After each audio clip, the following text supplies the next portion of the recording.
حضرت نوح علیہ السلام، نام و نسب، پیدائش اور قرآن مجید میں آپ کا تذکرہ۔ آپ کا نسب نامہ اس طرح ہے کہ ابن حریر کے بقول آپ کی ولادت حضرت آدم علیہ السلام کی وفات سے 126 سال بعد ہوئی۔ اہل کتاب کی تاریخ کے مطابق نوح علیہ السلام کی ولادت اور آدم علیہ السلام کی وفات کے درمیان 146 سال کا فاصلہ ہے۔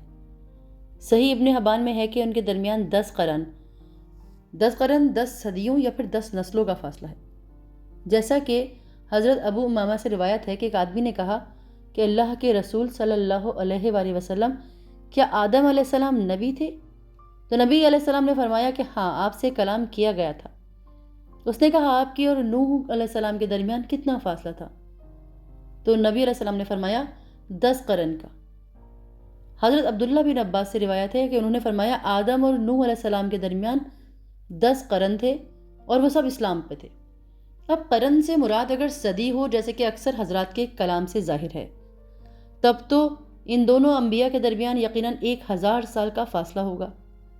لیکن کہا جا سکتا ہے کہ اس میں اس سے زیادہ مدت کی نفی نہیں، لیکن اگر ان کا ذکر ابن عباس نے اہل اسلام کے طور پہ کیا ہے، ممکن ہے ان کے بعد اور کئی صدیاں ہوں جن کے افراد اسلام پہ قائم نہ رہے ہوں۔ البتہ ابو میمہ کی حدیث سے یہ معلوم ہوتا ہے کہ وہ صرف 10 قرون تھے، اور ابن عباس نے فرمایا کہ وہ سب اسلام پہ تھے۔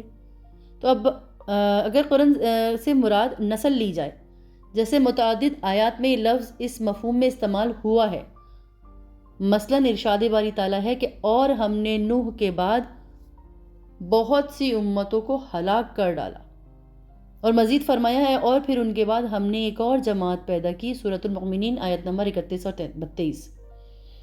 اور ارشاد نبوی ہے کہ بہترین نسل میرے ہم اثر افراد ہیں، اور نوح علیہ السلام سے پہلے ایک ایک نسل کے لوگ صدیوں تک زندہ رہتے تھے۔ اس صورت میں آدم علیہ السلام اور نوح علیہ السلام کے درمیان ہزاروں سال کی مدت ہوگی، واللہ عالم۔ بہرحال اللہ تعالیٰ نے نوح علیہ السلام کو اس وقت نبوت سے سرفراز فرما کر معبود فرمایا جب بتوں اور شیطانوں کی پوجا شروع ہو گئی، لوگوں نے گمراہی اور کفر کا رستہ اختیار کر لیا۔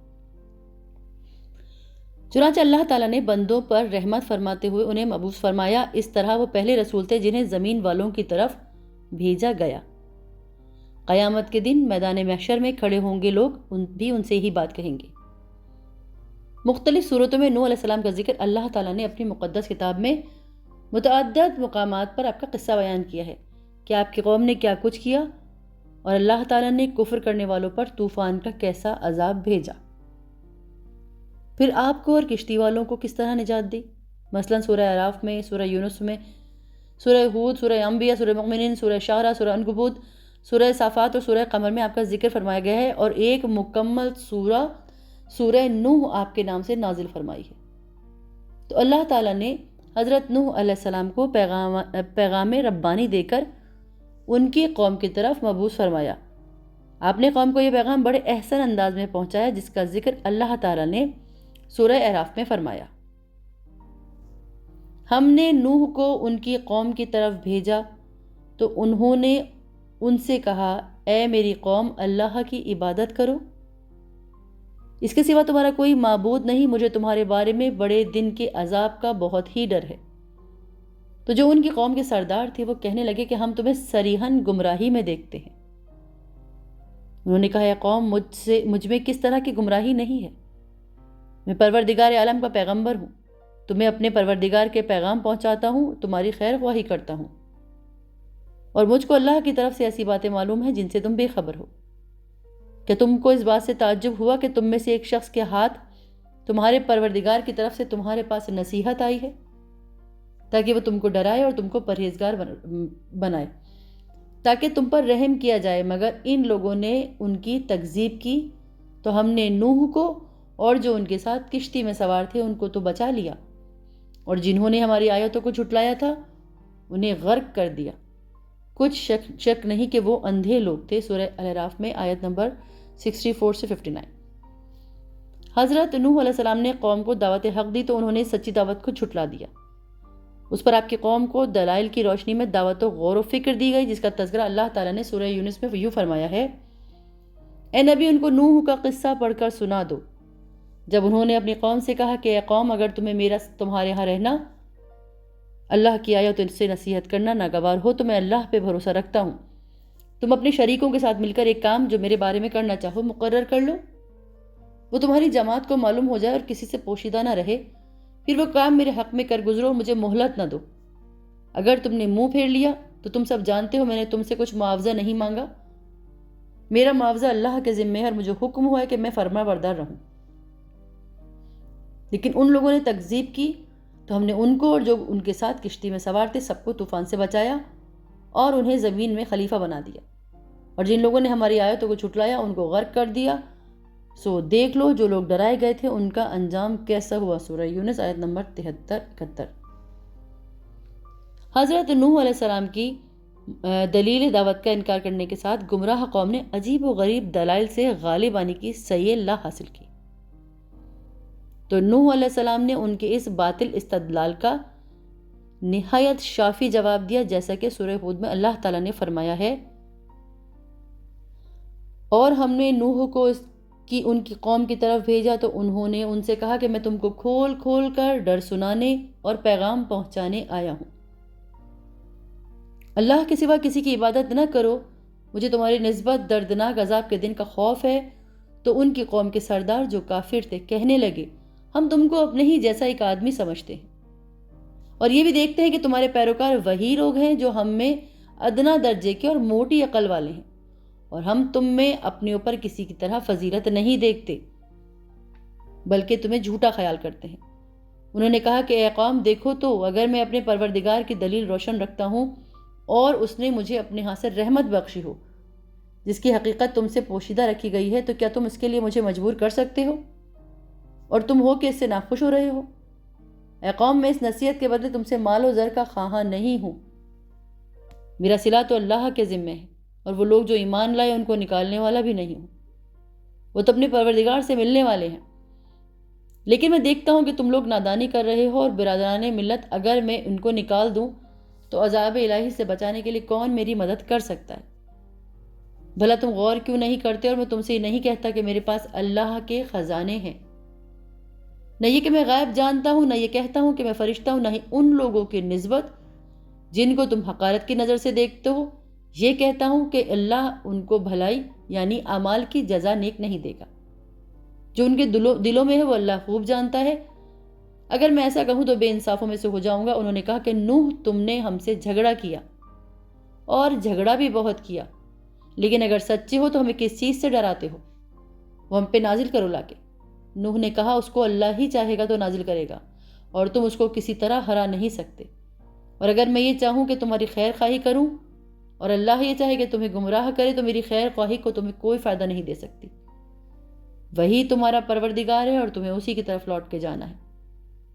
کہتے ہیں کہ اس پیغمبر نے قرآن اپنے دل سے بنا لیا ہے، اور آپ کہیے کہ اگر میں نے اس کو گھڑائے تو میرے گناہ کا وبال مجھ پر، اور جو گناہ تم کرتے ہو اس سے میں بری ذمہ ہوں۔ اور نوح کی طرف سے وحی کی گئی کہ تمہاری قوم میں جو لوگ ایمان لا چکے ہیں ان کے سوا اور کوئی ایمان نہیں لائے گا، تو جو یہ کام کر رہے ہیں ان کی وجہ سے غم نہ کھاؤ، اور ایک کشتی ہمارے حکم سے ہمارے روبرو بناؤ، اور جو لوگ ظالم ہیں ان کے بارے میں ہم سے کچھ نہ کہنا، کیونکہ وہ ضرور غرق کر دیے جائیں گے۔ تو نوح علیہ السلام نے کشتی بنانی شروع کی، اور جب ان کے قوم کے سردار ان کے پاس سے گزرتے تو ان سے تمسخر کرتے۔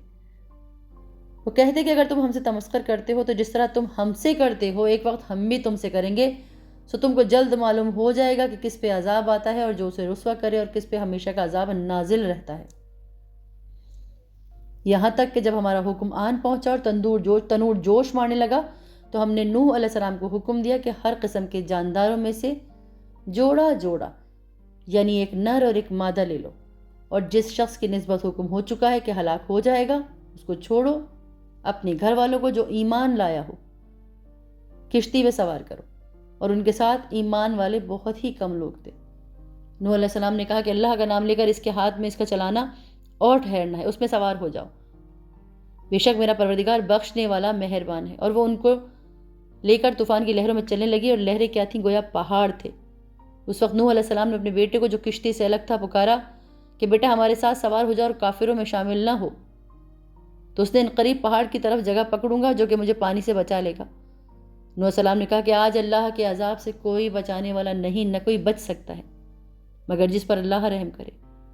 اور اتنے میں دونوں کے درمیان ایک لہر حائل ہوئی اور وہ ڈوب کر رہ گیا۔ حکم دیا گیا کہ اے زمین اپنا پانی نگل جا اور اے آسمان تھم جا۔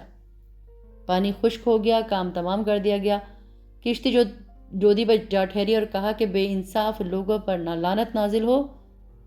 اور نوح علیہ السلام نے اپنے پروردگار کو پکار اور کہا پروردگار، میرا بیٹا بھی میرے گھر والوں میں سے ہے، تو اس کو نجات دے دے، تیرا وعدہ سچا ہے، تو سب سے بہتر حاکم ہے۔ اللہ نے کہا نوح وہ تیرے گھر والوں میں سے نہیں ہے، وہ ناشائستہ افعال کرنے والا ہے، تو جس چیز کی تمہیں حقیقت معلوم نہیں اس کے بارے میں مجھ سے سوال نہ کرو، اور میں تم کو نصیحت کرتا ہوں کہ نادان نہ بنو۔ نوح علیہ السلام نے کہا پروردگار میں تجھ سے پناہ مانگتا ہوں ایسی چیز کا جو تجھ سے سوال کروں جس کی حقیقت معلوم نہیں، اور اگر تو مجھے نہیں بخشے اور مجھ پہ رحم نہیں کھائے گا تو میں تباہ ہو جاؤں گا۔ تو حکم ہوا ہماری طرف سے سلامتی اور برکتوں کے ساتھ جو تم پر اور تمہارے ساتھ کی جماعتوں پر نازل کی گئی ہیں اتر آؤ۔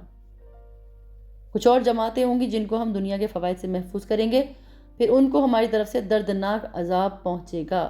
یہ حالات غیب کی خبروں کے ہیں جو ہم آپ کی طرف وحی کرتے ہیں، اور اس سے پہلے نہ تم ان کو جانتے تھے نہ تمہاری قوم ہی واقف تھی، تو صبر کرو، انجام پرہیزگاروں ہی کا بھلا ہے۔ سورہ ہود آیت نمبر 39 سے 25۔ اور سورہ انبیاء میں فرمایا ہے اور نوح کا قصہ بھی یاد کرو، جب اس سے بیشتر انہوں نے ہم کو پکارا تو ہم نے ان کی دعا قبول فرمائی اور انہیں اور اس کے ساتھیوں کو بڑی گھبراہٹ سے نجات دی، اور جو لوگ ہماری آیتوں کی تکذیب کرتے ہیں ان پر نصرت بخشی۔ وہ بے شک برے لوگ تھے، سو ہم نے ان کو غرق کر دیا۔ سورہ انبیاء میں آیت نمبر 77-76۔ دلائل کے میدان میں شکست کھانے کے بعد جب نافرمان قوم نے آپ کو مجنون اور دیوانہ کہہ کر جھٹلا دیا تو نوح علیہ السلام نے دستے دعا دراز کیے۔ سورہ مومنین میں ارشاد باری تعالیٰ ہے اور ہم نے نوح کو ان کی قوم کی طرف بھیجا تو اس نے کہا اے قوم اللہ ہی کی عبادت کرو، اس کے سوا تمہارا کوئی معبود نہیں، کیا تم ڈرتے نہیں؟ تو ان کی قوم کے سردار جو کافر تھے کہنے لگے یہ تو تم ہی جیسا آدمی ہے اور تم پہ ہی بڑائی حاصل کرنا چاہتا ہے، اور اللہ چاہتا تو فرشتے اتارتا۔ ہم نے اپنے اگلے باپ دادا میں تو یہ بات کبھی نہیں سنی، تو اس آدمی کو دیوانگی کا عرضہ ہے، لہٰذا اس کے بارے میں کچھ مدت تک انتظار کرو۔ نوح علیہ السلام نے فرمایا پروردگار انہیں مجھے جھٹلا دیا، تو میری مدد کر۔ پھر ہم نے ان کی طرف وحی بھیجی کہ ہمارے سامنے اور ہمارے حکم سے کشتی بناؤ۔ جب ہمارا حکم آ پہنچے اور تنور سے پانی سے بھر کر جوش مارنے لگے تو سب قسم کے حیوانات میں سے جوڑا جوڑا یعنی نر اور مادہ دو دو کشتی میں بٹھا دیے جائیں، اور اپنے گھر والوں کو بھی سوائے ان کے جن کی نسبت ان میں سے ہلاک ہونے کا حکم صادر ہو چکا ہے، اور ظالموں کے بارے میں ہم سے کچھ نہ کہنا، وہ ضرور ڈبو دیے جائیں گے۔ اور جب تم اور تمہارے ساتھی کشتی میں بیٹھ جاؤ تو اللہ کا شکر ادا کرنا اور کہنا کہ سب تعریفیں اللہ ہی کے لیے ہیں جس نے ہم کو ظالم لوگوں سے نجات بخشی، اور یہ بھی دعا کرنا کہ پروردگار ہم کو مبارک جگہ اتارنا اور تو سب سے بہتر اتارنے والا ہے۔ تو بے شک اس قصے میں نشانیاں ہیں اور ہمیں تو آزمائش کرنی تھی۔ سورہ مومنین آیت نمبر 23 سے 23۔ جاہل اور قدر ناشناس قوم نے اس نصیحت کے مقابلے میں سنگین دھمکیاں دی تو نبی مکرم نے اپنے رب سے فرمایا۔ سورہ اشعراء میں ارشاد والی تعالیٰ ہے، سورہ شعراء میں قوم نوح نے بھی پیغمبروں کو جھٹلایا جب ان سے ان کے بھائی نوح نے کہا تم ڈرتے کیوں نہیں؟ میں تو تمہارا امانت دار پیغمبر ہوں، سو اللہ سے ڈرو اور میرا کہا مانو، اور میں اس کام کا تجھ سے کچھ صلہ نہیں مانگتا، میرا صلہ تو اللہ رب العالمین پر ہے، سو اللہ سے ڈرو اور میرے کہنے پہ چلو۔ وہ بولے کہ تو کیا ہم تم کو مان لیں اور تمہارے تابع دار تو رذیل لوگ ہیں؟ نوح نے کہا مجھے کیا معلوم وہ کیا کرتے ہیں، ان کا حساب میرے پروردگار کے ذمے ہے، کاش تم سمجھو، اور میں مومنوں کو نکال دینے والا نہیں ہوں، میں صرف کھول کھول کر نصیحت کرنے والا ہوں۔ انہوں نے کہا نوح اگر تم باز نہ آؤ گے تو سنسار کر دیے جاؤ گے۔ نوح علیہ السلام نے فرمایا کہ پروردگار میری قوم نے تو مجھے جھٹلا دیا، سو میرے اور ان کے درمیان ایک کھلا فیصلہ کر دے اور مجھے اور جو میرے ساتھ ہیں ان کو بچا لے۔ بس ہم نے ان کو اور جو ان کے ساتھ تھے کشتی میں سوار ان کو بچا لیا، پھر اس کے بعد باقی لوگوں کو غرق کر دیا۔ بے شک اس میں نشانی ہے اور ان میں اکثر ایمان لانے والے نہیں تھے، اور تمہارا پروردگار تو غالب اور مہربان ہے۔ تو اللہ تعالیٰ نے اپنی نبی کی فریاد قبول کر کے مومنوں کی نجات اور منکروں کی تباہی کا سامان کر دیا۔ سورہ صافات میں ارشاد باری تعالیٰ ہے، اور ہم نے نوح کو پکارا سو دیکھ لو کہ ہم دعا کو کیسے اچھی قبول کرنے والے ہیں، اور ہم نے ان کو اور ان کے گھر والوں کو بڑی مصیبت سے نجات دی، اور ان کی اولاد کو ایسا کیا کہ وہی باقی رہ گئی، اور پیچھے آنے والوں میں ان کا ذکر جمیل باقی چھوڑ دیا۔ سلام ہے نوح پر، تمام دنیا والوں میں نیکے کاروں کو ہم ایسا ہی بدلہ دیتے ہیں، بے شک وہ ہمارے مومن بندوں میں سے تھے، پھر ہم نے دوسروں کو ڈبو دیا۔ سورہ صفات میں آیت نمبر 87-675۔ اور ہم نے نوح کو ان کی قوم کی طرف بھیجا تو ان میں سے 50,000 کم برس رہے، پھر ان کو طوفان کے عذاب نے آ پکڑا، وہ ظالم تھے۔ ہم نے نوح علیہ السلام کو اور کشتی والوں کو نجات دی، اور کشتی کو اہل عالم کے لیے نشانی بنا دیا۔ سورہ عنکبوت آیت نمبر 14-15۔ اس سے پہلے نوح کی قوم نے بھی تکذیب کی تھی، انہوں نے ہمارے بندے کو جھٹلایا تھا، دیوانہ ہے، انہیں ڈانٹا بھی تو انہوں نے اپنے پروردگار سے دعا کی کہ پروردگار میں ان کے مقابلے میں کمزور ہوں تو ان سے بدلہ لے۔ پس ہم نے زور کے میہ سے آسمان کے دہانے کھول دیے اور زمین میں چشمے جاری کر دیے، تو پانی ایک کام کے لیے جو مقدر ہو چکا تھا جمع ہوا، اور ہم نے نوح کو ایک کشتی پہ سوار کیا جو تختوں اور میخوں سے تیار کی گئی تھی، وہ ہماری آنکھوں کے سامنے چلتی رہی، اور یہ سب کچھ اس شخص کے انتقام کے لیے کیا گیا ہے جس کو کافر نہ مانتے تھے، اور ہم نے اس واقعے کو ایک عبرت بنا کر چھوڑ دیا۔ تو جو سوچے سمجھے دیکھ لو کہ میرا عذاب اور ڈرانا کیسا ہے۔ ہم نے قرآن کو سمجھنے کے لیے آسان کیا ہے، تو کوئی جو چاہے سوچے۔ سورہ قمر آیت نمبر 17۔ تو نوح علیہ السلام نے قوم کو دن رات دعوت توحید پہنچائی، انہیں اللہ کی نعمتیں یاد کروائیں، نظام کائنات میں غور و فکر کی دعوت دی، مگر قوم نے دعوت حق قبول کرنے کے بجائے دشمنی کی راہ اختیار کی اور اپنے نبی کو سنگین دھمکیاں دی۔ آخر کار نبی محترم نے مایوس ہو کر قوم کی تباہی اور بربادی کی دعا کر دی، جیسے کہ سورہ نوح میں ارشاد باری تعالیٰ ہے۔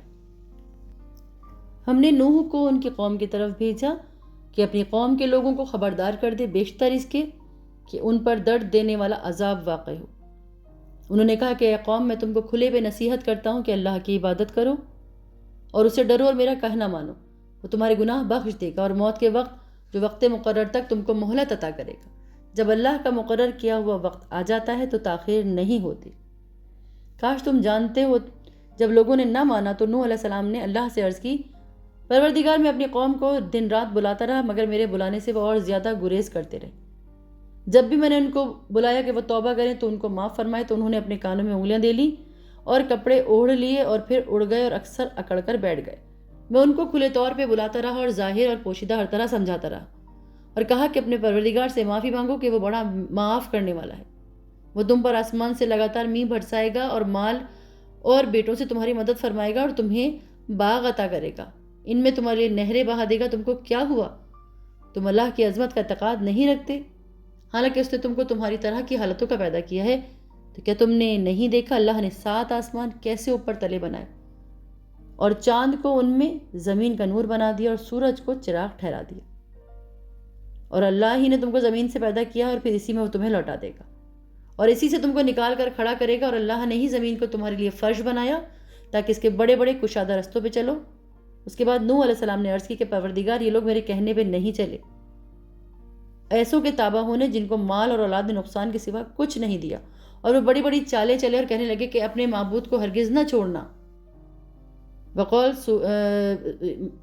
نہ چھوڑنا، اور یاغوث یعقوق اور نصر کو بھی ترک نہ کرنا، پروردگار انہوں نے بہت لوگوں کو گمراہ کیا ہے، تو ان کو اور زیادہ گمراہ کر دے۔ آخر وہ اپنے گناہوں کے سبب ہی غرقاب کر دیے گئے، پھر آگ میں ڈال دیے گئے، تو انہوں نے اللہ کے سوا کسی کو اپنا مددگار نہ پایا۔ اور پھر نوح علیہ السلام نے یہ دعا کی کہ میرے پروردگار، کسی کافر کو روئے زمین پر بسا نہ رہنے دے، اگر تو ان کو رہنے دے گا تو وہ تیرے بندوں کو پھر گمراہ کریں گے، اور ان سے جو اولاد ہوگی وہ بھی بدکار اور ناشکری ہوگی۔ اے میرے پروردگار، مجھ کو، میرے ماں باپ کو، جو ایمان لا کر میرے گھر میں آئے ان کو، اور تمام ایمان والے مردوں اور ایمان والی عورتوں کو معاف فرما دے، اور ظالم لوگوں کے لیے اور زیادہ تباہی بڑھا دے۔ سورہ نوح آیت نمبر 26۔ دنیا میں بت پرستی کا آغاز۔ پہلے بیان ہو چکا ہے کہ آدم علیہ السلام اور نوح علیہ السلام کے درمیان 10 قرن تھے جو سب اسلام پہ قائم تھے۔ یہ بھی بیان کیا جاتا ہے کہ قرن سے مراد نسل یا صدی ہے۔ تو ان نیک لوگوں کے ایسے واقعات پیش آئے جن کے نتیجے میں لوگ بت پرستی میں مبتلا ہو گئے۔ اس تبدیلی کا سبب اس روایات سے ظاہر ہوتا ہے جو امام بخاری نے آیت مبارکہ کی تفسیر میں ذکر فرمائی ہے، اور کہنے لگے کہ اپنے معبودوں کو ہرگز نہ چھوڑنا، اور وود اور سوا اور یاغوث اور یعقوق اور نصر کو بھی کبھی ترک نہ کرتا، سورہ نوح آیت نمبر 23۔ تو حضرت عبداللہ بن عباس نے فرمایا یہ نوح کی قوم کے بعض نیک آدمیوں کے نام ہیں۔ جب وہ فوت ہو گئے تو شیطان نے ان کی قوم کے دل میں یہ بات ڈالی جہاں وہ حضرات بیٹھا کرتے تھے وہاں بت بنا کے رکھ دو، ان کے وہی نام رکھ دو جو ان بزرگوں کے تھے۔ انہوں نے ایسا ہی کیا، اس وقت بتوں کی پوجا نہیں ہوتی تھی، جب وہ لوگ فوت ہو گئے اور علم مٹ گیا تب ان کی پوجا ہونے لگی۔ حضرت عبداللہ بن عباس نے کہا کہ نوح علیہ السلام کے قوم کے بعد یہی بت بعد میں عرب میں بھی پوجے گئے۔ تو امام بن جریر نے اپنی تفسیر میں محمد بن قیس سے روایت لی ہے، انہوں نے فرمایا یہ حضرت آدم علیہ السلام اور حضرت نوح کے درمیان کے زمانے کے اولیاء اکرام تھے، ان کے کچھ پیروکار بھی تھے جو ان کے طریقے پہ چلتے تھے۔ جب وہ فوت ہوئے تو ان کے پیروکاروں نے کہا ہم ان کی تصویریں بنائیں تو ان کی یاد کی وجہ سے ہمیں عبادت کا شوق زیادہ ہوگا۔ انہوں نے تصویریں بنائی، جب یہ تصویریں بنانے والے افراد فوت ہو گئے تو ان کی جگہ دوسرے لوگ آ گئے، تو ابلیس نے ان کے دلوں میں وسوسہ ڈالا تمہارے باپ دادا تو ان اولیاء کرام کی عبادت کرتے تھے، انہی کی وجہ سے انہیں بارش ملتی تھی، چنانچہ ان لوگوں نے ان کی عبادت شروع کر دی۔ ابو المطہر سے روایت ہے کہ ابو جعفر محمد باقر نماز پڑھا رہے تھے کہ حضرت نے یزید بن محلب کا ذکر کیا۔ نماز سے فارغ ہونے کے بعد انہوں نے فرمایا تم نے یزید بن محلب کا ذکر کیا ہے، وہ اس علاقے میں قتل ہوئے ہیں جہاں سب سے پہلے غیر اللہ کی پوجا ہوئی تھی۔ انہوں نے ود کے بارے میں بتایا، وہ ایک نیک آدمی تھے جو قوم میں ہر دل عزیز تھا۔ جب فوت ہو گیا تو لوگ بابل میں اس کی قبر پر بیٹھ گئے اور بہت زیادہ غمگین ہوئے۔ جب ابلیس نے ان کا غم دیکھا تو انسانی صورت میں ان کے پاس آ کے کہنے لگا میں دیکھ رہا ہوں تم ان صاحب کی وفات پہ دل گرفتہ ہو، تو کیا تمہیں میں ایسی ہی شکل کی صورت نہ بنا دوں جو ان کی جگہ رکھی جائے اور وہ یادگار بن جائے؟ انہوں نے کہا ہاں بنا دو۔ اس نے ود کا ایک بت بنایا، انہوں نے اسے چوپال میں رکھا اور یاد کرنے اور اس کی باتیں کرنے لگے۔ اب جب ابلیس نے دیکھا کہ لوگ ود کو بہت یاد کرتے ہیں تو کہا میں تم میں سے ہر شخص کے گھر میں اسی طرح کا ایک مجسمہ بنا دوں جس کو دیکھے وہ اسے یاد کرے۔ انہوں نے کہا ہاں بنا دو۔ اس نے ہر شخص کے گھر میں ایک بت بنایا، وہ اس کو دیکھ کر اللہ کے ولی ود کو یاد کرتے تھے۔ جب ان کے بیٹے بڑے ہوئے تو انہوں نے بزرگوں کے ان بتوں کو اہمیت دیتے دیکھا تو وہ بھی ایسے ہی اہمیت دیتے رہے، حتیٰ کہ اگلی نسلوں کے لوگ اس بات سے بے خبر ہو گئے کہ جن کو ان کے بزرگ یاد کرتے تھے وہ کیوں یاد کرتے تھے۔ انہوں نے آہستہ آہستہ ان کی عبادت شروع کر دی، چنانچہ سب سے پہلے جس مخلوق کی عبادت کی گئی وہ ود بزرگ کا بت تھا۔ اس تفصیل سے معلوم ہوتا ہے کہ ہر بت کو پوجنے والی ایک الگ جماعت تھی۔ یہ بھی کہا جاتا ہے کہ جب طویل زمانہ گزر گیا تو انہوں نے تصویر کی جگہ مجسم بت بنائے تاکہ وہ زیادہ دیر تک قائم رہے، یعنی پہلے تصویریں بنائی گئیں، بعد میں تصویروں کے مٹ جانے کے خوف سے مجسمے بنائے گئے، بعد میں ان کی عبادت ہونے لگی۔ تو ان کے ہاں ان کی عبادت کے بہت طریقے تھے جن کا ذکر ہم نے تفسیر میں متعلقہ مقامات پہ کیا ہے۔ حضرت ام سلمہ اور ام حبیبہ نے حبشہ میں جو گرجا دیکھا تھا اس کا ذکر رسول اکرم صلی اللہ علیہ وآلہ وسلم سے کیا، اس کا نام ماریہ تھا۔ انہوں نے اس کی خوبصورتی کا ذکر کیا اور اس پہ جو تصویریں تھیں ان کا ذکر کیا، تو رسول اللہ صلی اللہ علیہ وآلہ وسلم نے فرمایا ان لوگوں میں سے جب کوئی نیک آدمی فوت ہوتا تھا تو وہ اس کی قبر پر عبادت گاہ تعمیر کرتے تھے اور اس میں یہ تصویریں بناتے تھے، اللہ کے ہاں یہ لوگ مخلوقات میں بدترین ہیں۔ نوح علیہ السلام کی قوم کو دعوت توحید۔ جب زمین میں خرابی پھیل گئی اور بت پرستی کی وبا عام ہو گئی تو اللہ تعالیٰ نے اپنے بندے اور اپنے رسول حضرت نوح علیہ السلام کو مبعوث فرمایا، جو ایک اللہ کی عبادت کی طرف بلانے لگی جس کا کوئی شریک نہیں اور اس کے سوا ہر چیز عبادت سے منع کر دی گئی۔ آپ پہلے رسول ہیں جنہیں اللہ تعالیٰ نے زمین والوں کے لیے بھیجا۔ حضرت ابو ہریرہ سے مروی حدیث میں ہے کہ رسول اللہ صلی اللہ علیہ وسلم نے فرمایا تب لوگ آدم علیہ السلام کے پاس آئیں گے اور کہیں گے کہ اے آدم آپ تمام انسانوں کے والد ہیں، آپ کو اللہ نے اپنے ہاتھ سے پیدا فرمایا، آپ کے اندر اپنی پیدا کی ہوئی خاص روح ڈالی اور فرشتوں سے آپ کو سجدہ کروایا اور آپ کو جنت میں ٹھہرایا، تو کیا آپ اللہ کے حضور ہماری شفاعت نہیں کریں گے؟ کیا آپ نہیں دیکھ رہے کہ ہم کس مصیبت میں گرفتار ہیں اور وہ مصیبت کس حد تک پہنچ چکی ہے؟ آدم علیہ السلام فرمائیں گے میرا رب آج سخت غصے میں ہے، اس سے پہلے میں کس قدر جلال میں نہیں آیا، نہ کبھی آئندہ آئے گا۔ اس نے مجھے ایک درخت سے منع کیا تھا، میں نے اس کی حکم عدولی کی ہے۔ ہائے میری جان، کسی اور کے پاس جاؤ، نوح علیہ السلام کے پاس چلے جاؤ۔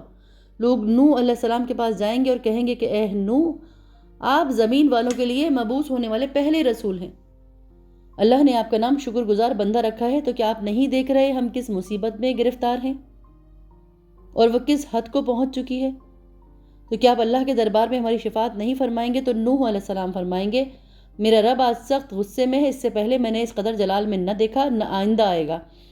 تو ہائے میری جان، آخر تک پوری حدیث فرمائی گئی۔ تو جب اللہ تعالیٰ نے نوح علیہ السلام کو مبعوث فرمایا تو انہوں نے لوگوں کو اللہ وحدہ لا شریک کی عبادت کرنے کو کہا اور فرمایا کہ وہ اللہ کے ساتھ کسی بت کو، مجسمے کو یا طاغوت کو نہ پوجا کریں، اس کی وحدانیت کا اقرار کریں اور یہ تسلیم کریں کہ اس کے سوا نہ کوئی عبادت کے لائق ہے اور نہ کوئی رب ہے۔ ان کی اولاد میں مبعوث ہونے والے دوسرے نبی کرام کو بھی اللہ نے یہی حکم دیا۔ اللہ تعالیٰ نے نوح اور ابراہیم علیہ السلام کے بارے میں فرمایا ہے ہم نے ان دونوں کی اولاد میں نبوت اور کتاب رکھ دی ہے، یعنی نوح علیہ السلام کے بعد آنے والا ہر نبی ان کی اولاد سے تھا، اور یہی شان ابراہیم علیہ السلام کی بھی ہے۔ ارشاد ربانی ہے اور ہم نے ہر جماعت میں پیغمبر بھیجا کہ اللہ ہی کی عبادت کرو اور بتوں کی پرستش سے اجتناب کرو، سورہ نحل آیت نمبر 36۔ اور مزید ارشاد ہے کہ اے محمد، جو پیغمبر ہم نے تجھ سے پہلے بھیجے ان سے دریافت کر لو کہ ہم نے اللہ کے سوا اور معبود بنائے تھے کہ ان کی عبادت کی جائے۔ اور مزید فرمایا اور جو پیغمبر ہم نے تجھ سے پہلے بھیجے ان کی طرف یہی وحی بھیجی کہ میرے سوا کوئی معبود نہیں، سو میری ہی عبادت کرو، سورہ انبیاء آیت نمبر 25۔ اس لیے نوح علیہ السلام نے قوم سے فرمایا کہ اللہ کی عبادت کرو، اس کے سوا تمہارا کوئی معبود نہیں، مجھے تمہارے بارے میں بڑے دن کے عذاب کا بہت ہی ڈر ہے، سورہ الاعراف آیت نمبر 59۔ مزید فرمایا تم صرف اللہ ہی کی عبادت کرتے رہو، مجھے تو تم پر دردناک دن کے عذاب کا خوف ہے، سورہ ہود آیت نمبر 26۔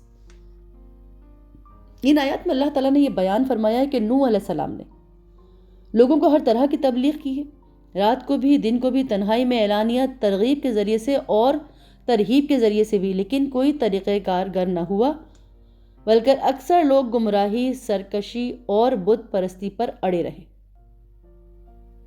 ہر وقت آپ سے دشمنی کرتے رہے، آپ کو اور آپ پر ایمان لانے والوں کو برا بھلا کہتے رہے، اور شہید کر دینے اور جلا وطن کر دینے کی دھمکی دیتے رہے، ان کی بے عزتی کرتے رہے اور زیادہ سے زیادہ تکلیفیں دیتے رہے۔ نبی کی خیر خواہی اور ان کی قوم کا عناد۔ نبی کی خیر خواہی اور نرمی اور پیار کے باوجود آپ کی قوم کے جو بڑے سردار تھے انہوں نے کہا کہ ہم آپ کو واضح گمراہی میں دیکھتے ہیں۔ نوح علیہ السلام نے جواب دیا اے قوم، مجھ میں کسی طرح کی گمراہی نہیں ہے، بلکہ میں پروردگار عالم کا پیغمبر ہوں، یعنی تمہارا یہ خیال غلط ہے کہ میں گمراہ ہوں، میں بلکہ رب العالمین کی طرف سے صحیح ہدایت پر ہوں جو ہر چیز کو کن کہہ کر پیدا کر لیتا ہے۔ حضرت نوح علیہ السلام نے مزید فرمایا میں تمہیں اپنے پروردگار کے پیغام پہنچاتا ہوں، تمہاری خیر خواہی کرتا ہوں، اور مجھ کو اللہ کی طرف سے ایسی باتیں معلوم ہیں جن سے تم بے خبر، سورہ الاعراف آیت نمبر 62۔ رسول کی یہی شان ہوتی ہے کہ فصیح و بلیغ بھی ہو، نصیحت کرنے والا، خیر خواہ بھی ہو، اور اللہ کی عظمت اور شان اور صفات کا علم سب سے زیادہ ہو۔ قوم کے سرداروں نے اعتراض کرتے ہوئے کہا اور ہم یہ بھی دیکھتے ہیں کہ تمہارے پیروکار وہی لوگ ہیں جو ہم میں ادنا درجے کے ہیں، اور وہ بھی رائے ظاہر نہ غور ہے نہ فکر ہے، اور ہم تم میں سے اپنے اوپر کسی طرح کی فضیلت نہیں دیکھتے بلکہ تمہیں جھوٹا خیال کرتے ہیں۔ انہیں اس بات پہ حیرت تھی کہ ایک انسان اللہ کا رسول ہے۔ وہ نوح علیہ السلام کی طرف توہین کرتے تھے اور انہیں کمتر سمجھتے تھے۔ ایک قول کے مطابق یہ افراد کمزور لوگ تھے، جیسے کہ ہرقل نے کہا کمزور ہی رسولوں کی پیروی کرنے والے ہوتے ہیں۔ اس کی وجہ یہ کہ ان کے لیے حق کی قبولیت کے راستے میں کوئی رکاوٹ نہیں ہوتی۔ بہرحال اس کا مطلب یہ کہ اے نوح، ان لوگوں نے آپ کے دعوے کو سوچے سمجھے بغیر قبول کیا ہے۔ حقیقت یہ بات ہے کہ جس چیز کو انہوں نے عیب قرار دیا ہے وہی ان حضرات کا قابل تعریف صنف ہے، اللہ ان سے راضی ہے کیونکہ حق اتنا واضح ہے کہ اسے سمجھنے کے لیے غور و فکر، تأمل اور تاخیر کی ضرورت نہیں ہوتی، بلکہ جب وہ سامنے آئے اسے مان لینا اور اس کی پیروی کرنا ہی ضروری ہوتا ہے۔ صحیح بخاری۔ رسول اللہ صلی اللہ علیہ وآلہ وسلم نے اسی وجہ سے صدیق کی تعریف کرتے ہوئے فرمایا کہ میں نے جسے بھی اسلام کی دعوت دی ہے اس کی طرف آتے ہوئے جھجکا ہے، مگر ابو بکر رضی اللہ تعالیٰ عنہ کی زبان ذرا بھی نہیں رکی بلکہ فوراً قبول کر لیا گیا۔ یہی وجہ ہے کہ ایک اجتماع کے موقع پر آپ صلی اللہ علیہ وسلم کی بیعت بھی فوراً ہو گئی تھی۔ حاضرین کو سوچنے، سمجھنے اور غور و فکر کرنے کی ضرورت پیش نہیں آئی، کیونکہ صحابہ کرام کی نظر میں آپ صلی اللہ علیہ وآلہ وسلم کی افضلیت بالکل ظاہر اور واضح تھی، اور خود رسول اللہ صلی اللہ علیہ وآلہ وسلم نے پہلے حضرت ابو بکر صدیق رضی اللہ تعالیٰ عنہ کی خلافت کے بارے میں تحریر لکھوانے کا ارادہ فرمایا، پھر یہ فرماتے ہوئے ارادہ ترک کیا کہ اللہ اور مومن ابو بکر رضی اللہ تعالیٰ عنہ کے سوا کسی پر راضی نہیں ہوں گے۔ نوح علیہ السلام کے کافروں نے اپنے نبی اور مومنوں کے بارے میں اور ہم پر تمہاری کوئی فضیلت نظر نہیں آتی، سورہ ہود آیت نمبر 27 میں۔ اس کا مطلب یہ ہے کہ ایمان لانے کے بعد تمہیں ہم پر کوئی برتری تو حاصل نہیں ہوئی، ہم تو تمہیں جھوٹا سمجھتے ہیں۔ نوح علیہ السلام کا خطاب اپنے قوم کی طرف سے نہایت سخت اور ناقابل برداشت رویے کے باوجود بڑے حوصلے اور صبر کے ساتھ انہیں سمجھانے کی اور غور و فکر کی دعوت دیتے ہوئے فرمایا، اے میری قوم، دیکھو تو اگر میں اپنے پروردگار کی دلیل روشن رکھتا ہوں، اس نے مجھے اپنے سے رحمت بخشی جس کی حقیقت تم سے پوشیدہ رکھی گئی ہے، تو کیا ہم اس کو ماننے کے لیے تمہیں مجبور کر سکتے ہیں جبکہ تم اسے ناخوش رہے ہو؟ یہ ان سے خطاب کرنے میں نرم اسلوب کا انداز ہے، انہیں حق کی طرف بلانے میں نرم رویے کا اظہار ہے، جیسے اللہ تعالیٰ نے حضرت موسیٰ اور ہارون علیہ السلام سے فرعون کی بابت فرمایا، اس سے نرمی سے بات کرنا، شاید وہ غور کرے یا ڈر جائے، سورہ طٰہٰ آیت نمبر 44۔ اللہ تعالیٰ نے آخری زمان پیغمبر حضرت محمد صلی اللہ علیہ وآلہ وسلم کو بھی نرم اسلوب اور نرم رویہ اپنانے کی ہدایت فرمائی۔ ارشاد باری تعالیٰ ہے، اے پیغمبر، لوگوں کو دانش اور نیک نصیحت سے اپنے پروردگار کی طرف بلاؤ اور بہت ہی اچھے طریقے سے ان سے مناظرہ کرو، سورہ نحل آیت نمبر 125۔ حضرت نوح علیہ السلام کا مذکورہ بالا خطاب بھی اسی قبیل سے ہے، یعنی میں تمہیں ایک ایسی چیز پہنچا رہا ہوں جس میں تمہارا دنیا اور آخرت کا فائدہ ہے، اس عمل کے بدلے میں تم سے کوئی اجرت نہیں مانگتا، میں یہ چیز صرف اللہ سے مانگتا ہوں، اس کا ثواب میرے لیے بہتر ہے اور وہ اس سے زیادہ باقی رہنے والا ہے جو تم مجھے دے سکتے ہو۔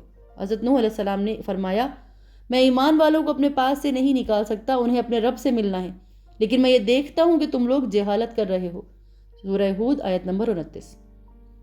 اس آیت سے معلوم ہوتا ہے کہ انہوں نے مطالبہ کیا تھا کہ نوح علیہ السلام مومنوں کو اپنے پاس سے ہٹا دیں، اور وعدہ کیا کہ اگر وہ اس مطالبہ کو تسلیم کریں تو وہ ان کے پاس بیٹھیں گے۔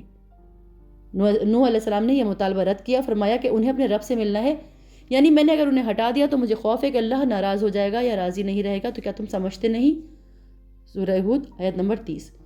تو کفار قریش نے بھی نبی صلی اللہ علیہ وسلم سے مطالبہ کیا تھا کہ آپ عمار، صہیب، بلال، خباب رضی اللہ تعالیٰ عنہ اور ایسے ہی دوسرے حضرات کو اپنے پاس سے اٹھا دیں، تو اللہ تعالیٰ نے نبی علیہ السلام کو فرمایا کہ یہ بات ماننے سے منع کر دو، جیسے کہ سورہ کہف اور سورہ انعام میں مذکور ہے۔ نوح علیہ السلام نے اپنی قوم سے مزید فرمایا، اور میں تم سے یہ کہتا ہوں کہ میرے پاس اللہ کے خزانے ہیں، نہ یہ کہ میں غیب جانتا ہوں، نہ یہ کہتا ہوں کہ میں فرشتہ ہوں، اور نہ ان لوگوں کی نسبت جن کو تم حقارت کی نظر سے دیکھتے ہو یہ کہتا ہوں کہ اللہ ان کو بھلائی یعنی اعمال کی جزائے نیک نہیں دے گا، جو ان کے دلوں میں اللہ اسے خوب جانتا ہے، اگر میں ایسا کہوں تو میں بے انصاف میں ہوں گا، سورہ ہود آیت نمبر 31۔ یعنی میں تو رسول عبد، پیغام پہنچانے والا بندہ ہوں، مجھے صرف اتنا علم ہے جتنا اللہ نے مجھے سکھایا، اور صرف اتنی ہی طاقت ہے جتنی اللہ نے مجھے دی ہے، میں تو اللہ کی مرضی کے خلاف اپنے نفع نقصان کا بھی مالک نہیں، اور نہ میں یہ کہتا ہوں کہ میں اپنے پیروکاروں کے لیے قیامت کو اللہ کے ہاں کوئی نعمت نہیں ہوگی۔ ان کے بارے میں اللہ زیادہ جانتا ہے کہ ان کے دلوں میں کیا ہے، وہ نیکی کا اچھا بدلہ دے گا اور گناہ کا برا بدلہ دے گا۔ دوسرے مقام پر مذکور ہے کہ ان لوگوں نے کہا، کیا ہم تم کو مان لیں حالانکہ تمہارے پیروکار تو رذیل لوگ ہیں؟ نوح علیہ السلام نے کہا، مجھے کیا معلوم کہ وہ کیا کرتے ہیں، ان کا حساب میرے پروردگار کے ذمے ہے، کاش تم سمجھو اور میں مومنوں کو نکال دینے والا نہیں ہوں، میں صرف کھول کھول کر نصیحت کرنے والا ہوں۔ سورہ شعراء آیت نمبر 115 اور 111۔ جب قوم نے خود عذاب مانگا۔ صدیاں بیت گئی لیکن حضرت نوح علیہ السلام کا قوم سے بحث و مباحثہ چلتا رہا۔ اللہ تعالیٰ فرماتا ہے سو وہ ان میں سے 50 برس کم 1000 برس رہے، پھر ان کو طوفان کے عذاب نے آ پکڑا اور وہ ظالم تھے۔ سورہ عنکبوت آیت نمبر 14۔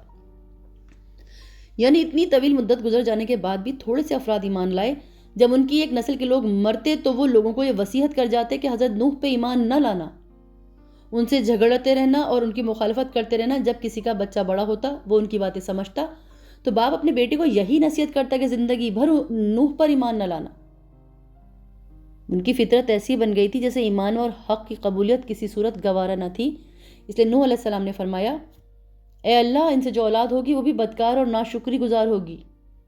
یہی وجہ تھی کہ انہوں نے کہا اے نوح، تم نے ہم سے جھگڑا کیا اور جھگڑا بھی بہت کیا۔ اگر تم سچے ہو تو جس چیز سے ہمیں ڈراتے ہو وہ ہم پہ نازل کر دو۔ نوح نے کہا اس کو تو اللہ ہی چاہے گا تو نازل کرے گا اور تم اس کو ہرا نہیں سکتے۔ سورہ ہود آیت نمبر 33۔ یعنی عذاب لانا صرف اللہ کے ہاتھ میں ہے، وہی جو کسی کام سے عاجز نہیں اور کوئی اور اس کام کے لیے مشکل نہیں، بلکہ وہ اس چیز کو کن کہتا ہے وہ ہو جاتی ہے۔ نوح علیہ السلام نے اپنی قوم کو مزید مطمئن کرنے کے لیے کہا کہ میری خیر خواہی تمہیں کچھ نفع نہیں دے سکتی، گو میں تمہاری کتنی ہی خیر خواہی کیوں نہ چاہوں، بشرطے کہ اللہ کا ارادہ تمہیں گمراہ کرنے کا ہو، وہی تم سب کا پروردگار ہے اور اسی کی طرف تم لوٹائے جاؤ گے۔ سورہ ہود آیت نمبر 34۔ یعنی اللہ تعالیٰ جسے آزمائش میں ڈالنا چاہے کوئی ہدایت نہیں دے سکتا، وہی جسے چاہتا ہے ہدایت دیتا ہے اور جسے چاہتا ہے ہدایت سے محروم رکھتا ہے۔ تو وہ جو چاہتا ہے کرتا ہے، وہ غالب اور حکمت والا ہے، وہی جانتا ہے کہ کون ہدایت کا مستحق ہے، کون گمراہی کے لائق ہے، اسی کی حکمت کامل اور اس کی دلیل باطل شکن ہے۔ طوفان نوح کے اسباب اور کشتی بنانے کا حکم۔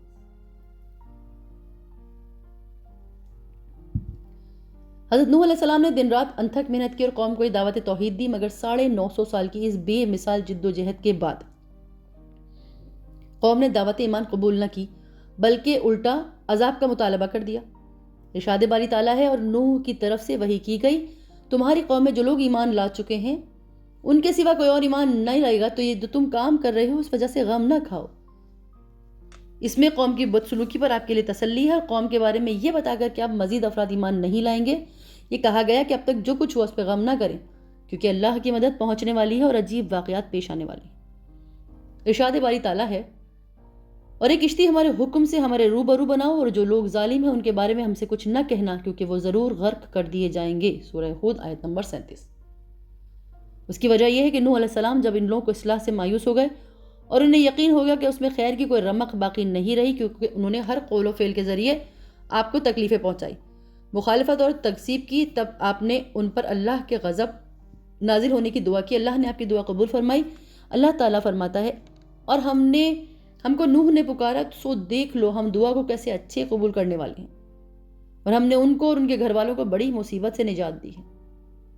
اور مزید فرماتے ہیں اے نبی، نوح کا قصہ بھی یاد کرو، جب اس نے سب سے پہلے ہم کو پکارا تو ہم نے اس کی دعا قبول فرمائی اور اسے اور اس کے ساتھیوں کو بڑی مصیبت سے نجات دی۔ سورہ انبیاء آیت نمبر 76۔ نوح علیہ السلام نے اللہ تعالیٰ سے مزید فریاد کرتے ہوئے کہا کہ پروردگار، میری قوم کو تو نے جھٹلا دیا، سو تو میرے اور ان کے درمیان ایک کھلا فیصلہ کر دے اور مجھے اور جو میرے ساتھ ایمان لانے والے ہیں ان کو بچا لے۔ سورہ شعراء آیت نمبر 118-117۔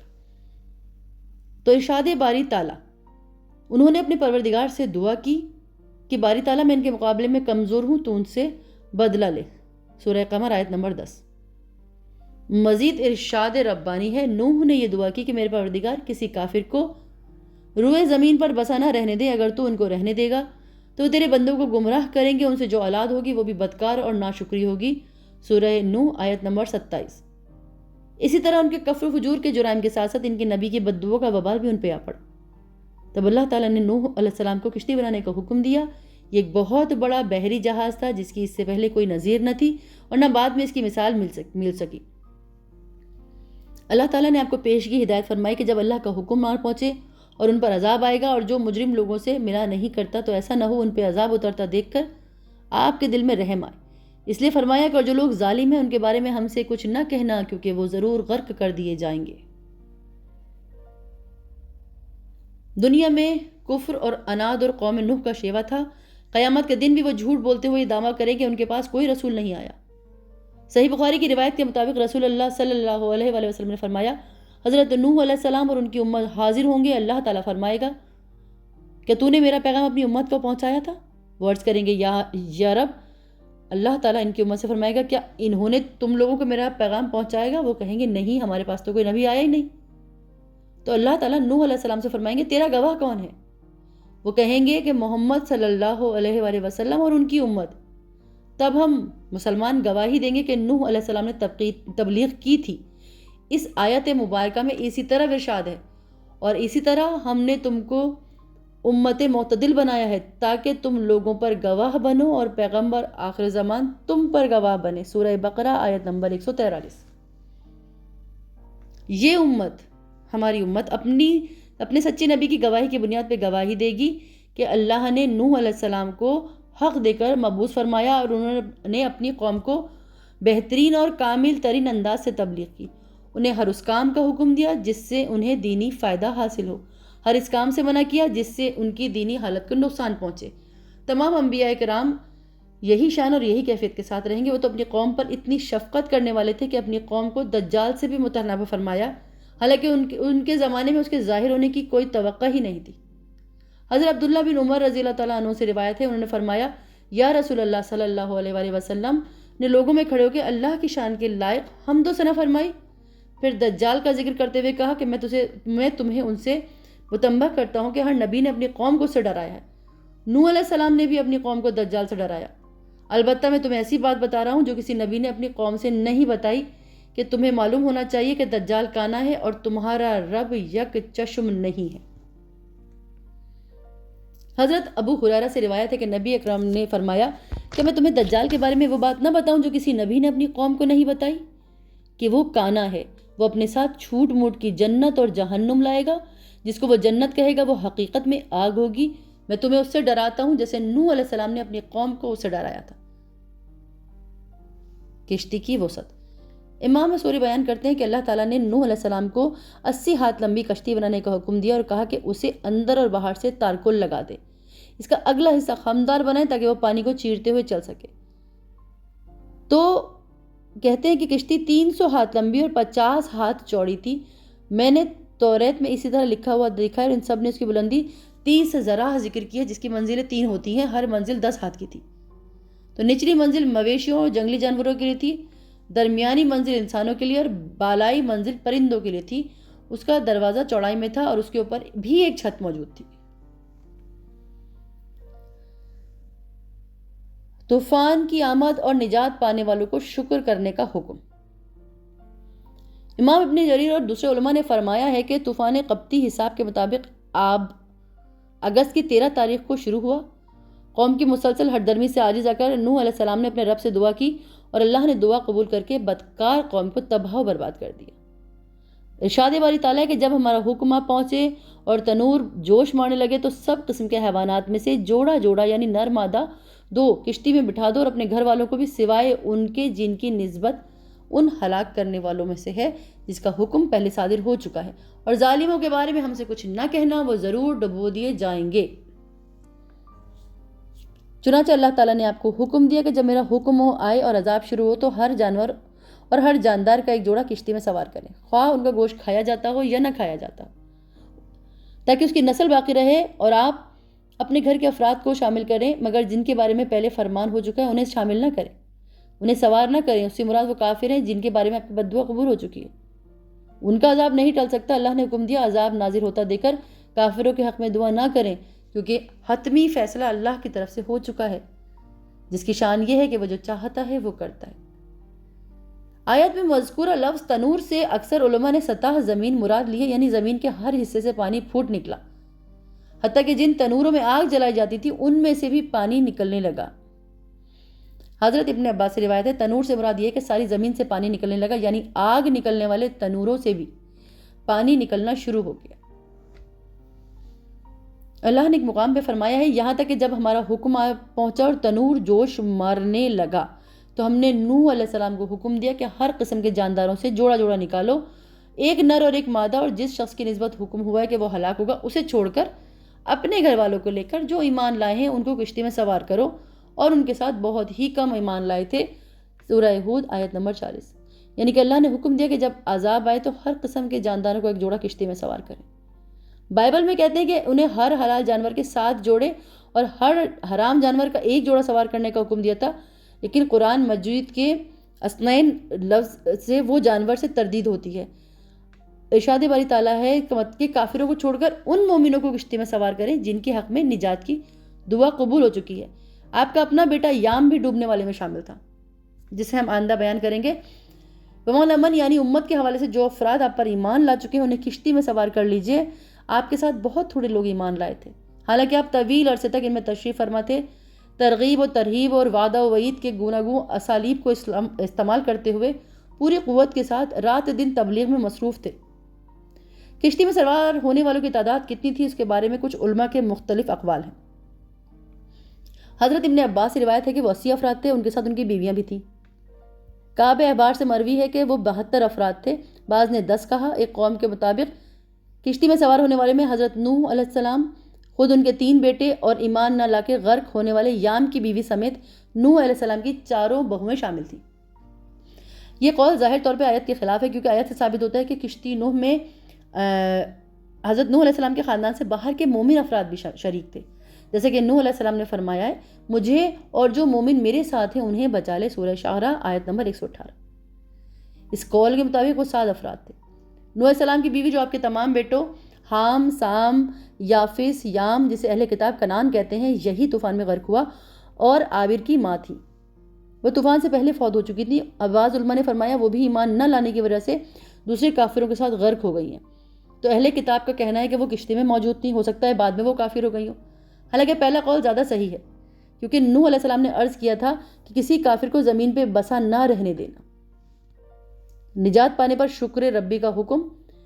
جب کافر قوم کی غرقابی کا وقت ہوا تو مومنوں کی حفاظت اور نجات کے لیے کشتی اللہ کے حکم سے تیرنے لگی۔ اللہ نے اس نعمت پہ شکر ادا کرنے کا حکم دیا، اور جب تم اور تمہارے ساتھی کشتی میں بیٹھ جاؤ تو اللہ کو شکر ادا کرو اور کہنا سب تعریفیں اللہ کے لیے ہیں جس نے ہم کو ظالم لوگوں سے نجات دی، اور یہ بھی دعا کرنا کہ اے پروردگار ہم کو مبارک جگہ پہ اتار، تو سب سے بہتر اتارنے والا ہے، سورہ مومنین آیت نمبر 23، 28 اور 29۔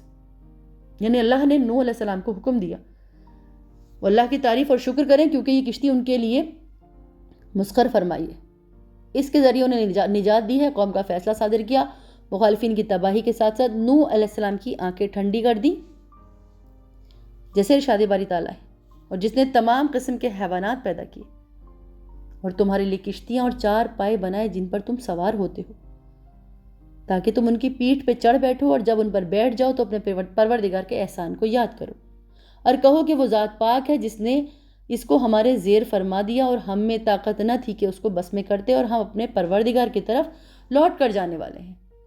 اسی طرح سب کو حکم ہے کہ کام کی ابتدا میں دعا کی جائے تاکہ اس میں خیر و برکت حاصل ہو اور اس کا انجام اچھا ہو، جیسے نبی صلی اللہ علیہ وآلہ وسلم کو ہجرت کے وقت اللہ نے حکم دیا، اور کہو کہ اے پروردگار مجھے جہاں لے جا سچائی کے ساتھ لے جا، اور جہاں سے بھی نکال سچائی کے ساتھ نکال، اور اپنے ہاں سے زور قوت کو میرا مددگار بنا دے۔ نوح علیہ السلام نے اللہ کے اس حکم کی تعمیل کی اور ساتھیوں سے فرمایا اس کشتی میں سوار ہو جاؤ، اللہ ہی کے نام سے اس کا چلنا اور ٹھہرنا ہے، بے شک میرا پروردگار بخشنے والا مہربان ہے، سورہ ہود آیت نمبر 11 اور 41۔ یعنی اس کے چلنے کی ابتدا اور انتہا اللہ کے نام سے ہے، میرا رب بخشنے والا ہے، رحم کرنے والا ہے، لیکن ساتھ ہی وہ سخت سزا دینے والا بھی ہے۔ اس کے لیے اس کا عذاب مجرموں پہ آ کر رہتا ہے، جیسے ان لوگوں پہ آیا جنہوں نے اس کے ساتھ کفر کیا اور غیر اللہ کی عبادت کی۔ طوفان نوح کی کیفیت اور نوح علیہ السلام کے بیٹے کی غرقابی۔ ارشاد باری تعالیٰ ہے وہ ان کو لے کر طوفان کی لہروں میں چلنے لگی، لہریں کیا تھیں؟ گویا کے پہاڑ تھے۔ اس کی وجہ یہ تھی کہ اللہ نے آسمان سے اتنی شدید بارش نازل فرمائی جو زمین پر اس سے پہلے کبھی نہ ہوئی، نہ کبھی بعد میں ہوگی۔ یوں لگتا تھا جیسے مشکوں کے منہ کھول دیے گئے ہوں، اور اللہ کے حکم سے زمین پر ہر رستے ہر قطعے سے پانی پھوٹنے لگا ہو۔